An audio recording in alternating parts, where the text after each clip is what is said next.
welcome to Red Ted Art. First things first, subscribe to the channel.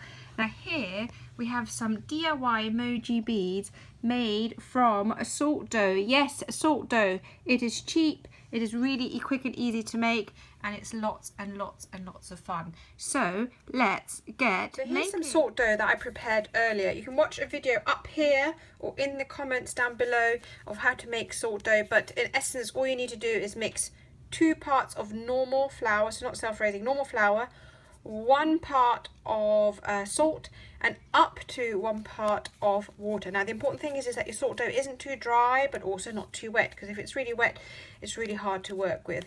And did you know you can colour your salt dough before you craft with it, turning it into like a coloured clay, if that makes sense, and that means that you afterwards don't have to paint it.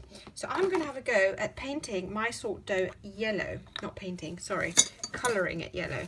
And I'm going to put in, this is some very strong, good quality yellow food colouring in order to make my salt dough yellow.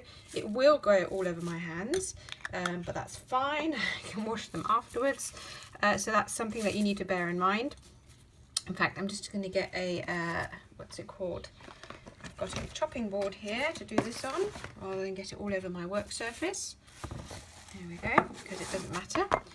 And this is so that I can make the yellow emojis and don't have to paint them afterwards. So you can see I'm trying to get as much of the colour in to begin with, so that I get less of it onto my fingers in a minute. It doesn't matter if I get it on my fingers, but you know, this food colouring that I've used is so good it actually might stain my fingers a little bit.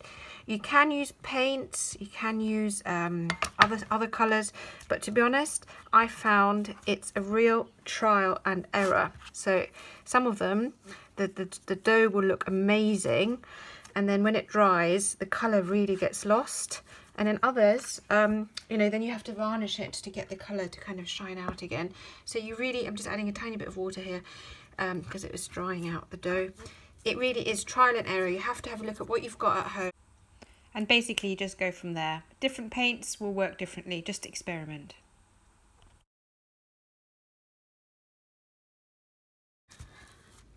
Good, I think this is great, don't you?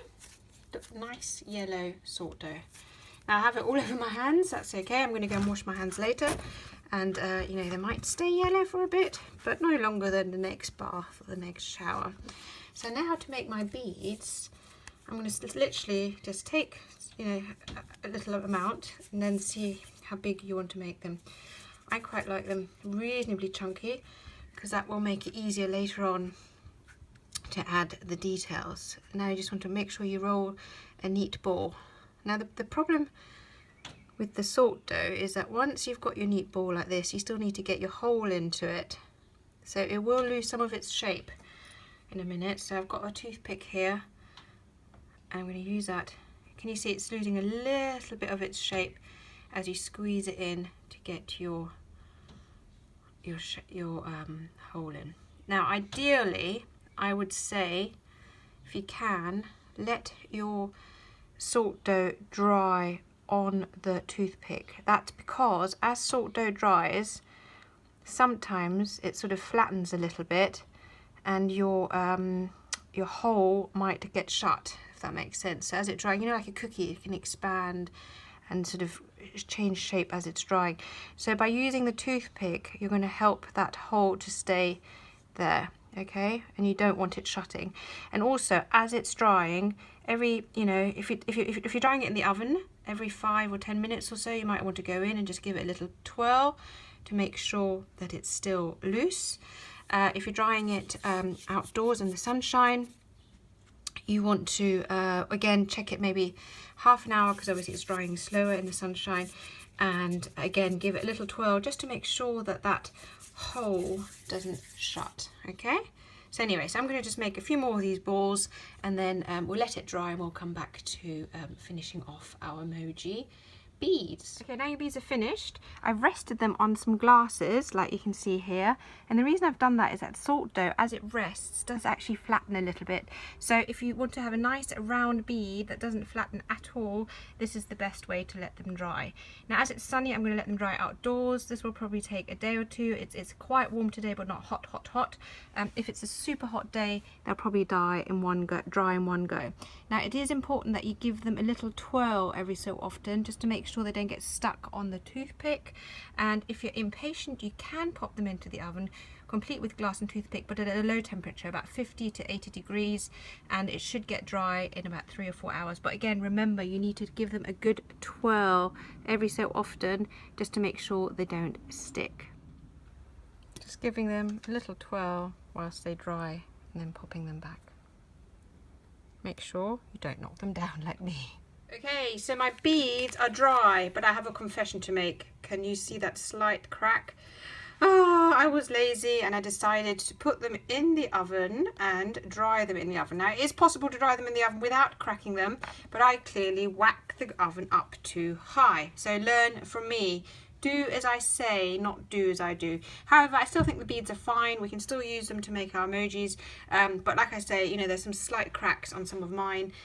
So if you want yours not to crack, it's really, really important that you let them dry nice and slow. And it's also really important, I did do the whole twisting and, you know, moving them around whilst they were drying, just to make sure they do actually dry off. So now all you need is some marker pens, but I also am going to combine it with a bit of paint.